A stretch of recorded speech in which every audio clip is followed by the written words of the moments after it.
this over here, and that's definitely gonna happen over here. No, you gotta know this, okay? Can you take this? This is ridiculous. This is absolute. Alejandro, I'm gonna go, bro. This is nuts, man.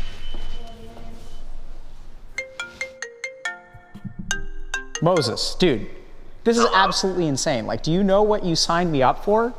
This is Dr. K? like, it's not my room, it's not my space. I'm in some, like, there's an echo. I think you're muted. I just want, like, I want Twitch chat. I want our chatars back. Okay, I'm gonna go. I can't hear you. Alright, bye.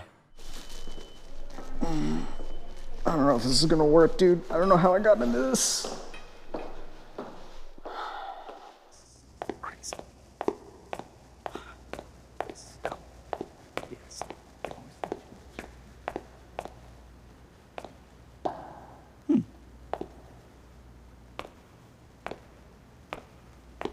Maybe we can make this work.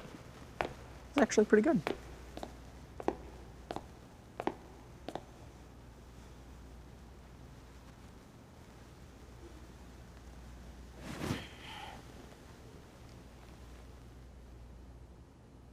Welcome to Dr. K's Guide to Mental Health. So I get this question a lot, which is, Dr. K, when are you going to write a book?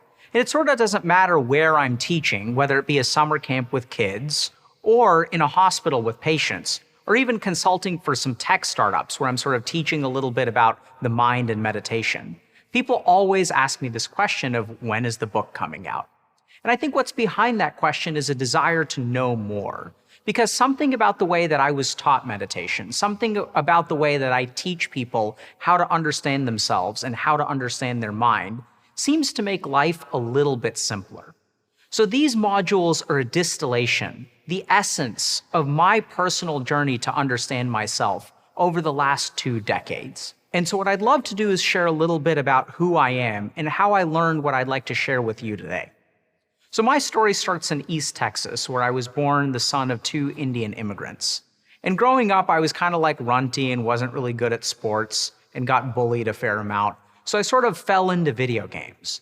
And this was kind of a problem in high school, but really became an issue when I went to college. And I still remember kind of being put on academic probation after 1 semester of college, and then my parents being absolutely furious. And they kind of tried everything. They tried to be harsh disciplinarians. They tried to treat me with unconditional love. But no matter what they did, my GPA kept going further and further down. It kept sinking, and I kept on failing classes. So after the summer of my sophomore year, my dad kind of sat me down and he was like, Alok, this just isn't working. And for the first time, I actually didn't resist. And I said, you know what? I completely agree. And so what do I do about it? And his answer was kind of surprising. And he said, Alok, you've got to go to India. And I didn't quite know what he meant, but I said, it seems like nothing else is working. And I was desperate. So I was like, what the hell? Let's go to India. And what I discovered there was absolutely amazing. I started a long path of 7 years of studying yoga and meditation and was thrilled to discover something really, really important, which is that here was a system that teaches me how I work. Growing up, I was always frustrated with myself. I could never understand why sometimes it was hard to study and sometimes it was easy. I could never understand why I sometimes slept through my 8 a.m. Spanish class and other times I woke up and actually went. And so I discovered a system that teaches me about myself the way that we formally study things like mathematics or engineering or science. And I've always been sort of a scientist at heart, so ended up studying the neuroscience of things like meditation and Tai Chi, and eventually wound up going to medical school. And this was all a part of my journey to sort of figure out, okay, what are all of the different perspectives that I can learn to understand what a human being is and how I work? And so I decided to become a psychiatrist and started to incorporate a lot of these Eastern principles into treatment for mental health. And this worked really, really well, and I found myself being a little bit famous, like tech CEOs and other kinds of people like investment bankers and people like that, kind of seeking me out to try to understand, what is the mind and how can I optimize my performance. But ultimately what I realized is that's not where my heart was. I really wasn't interested in being a psychiatrist for the rich and famous. What I really cared about was teaching people how they work. And what I noticed is that psychiatry as a field is far too old. The average psychiatrist is 55. Half of the US's psychiatrists will retire in the next 5 years. That psychiatry was too expensive. An appointment with a single psychiatrist can cost hundreds of dollars.